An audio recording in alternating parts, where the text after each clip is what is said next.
Well, this is what I'm going to do. On that side wall, there's that plug. Not the first one with the blank plate, but that other one. It's kind of hard to see, but you can see it. Okay, I'm going to take that out of the wall. Or actually, no, I'm not going to do that. That plug's going to stay there. But because there's an attic, I went up into the attic and I saw exactly where that wire comes out of the ceiling. You know, right there up into the attic, inside the wall.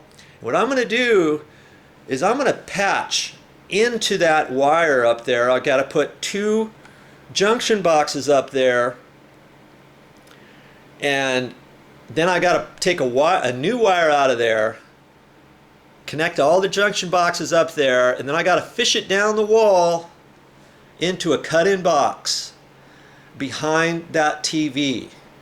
Okay, and then I'll put a plug there. That plug is going to be, the wire is going to go up there again, it's going to come across, and it's going to be fed in to the wire that's above the ceiling that feeds this plug down there. Was that your thought? Is that what you would have done?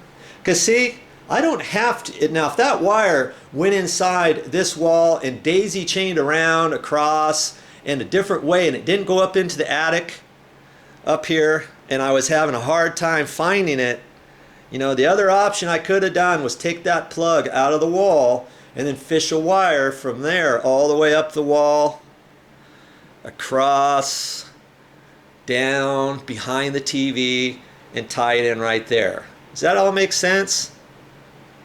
You keep watching this video, play this little segment back so that you get a good understanding of what we're doing. Hey, I'll still show you some more. We'll get up in the attic.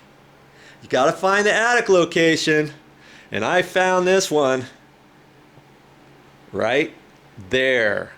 You ready to go up there with me? Come on. That's where the wire comes up from the wall. It comes up here in the attic. And see, it goes across. So I got to cut that wire to put in some junction boxes so then I can feed an additional wire off of there over to my location where I want to send it down the wall. Okay? You don't see any insulation there because I've rolled the insulation back. And there it is right there, and I've kind of pushed this one out of the way. But whenever you do stuff like that, make sure you roll your insulation back when you're done.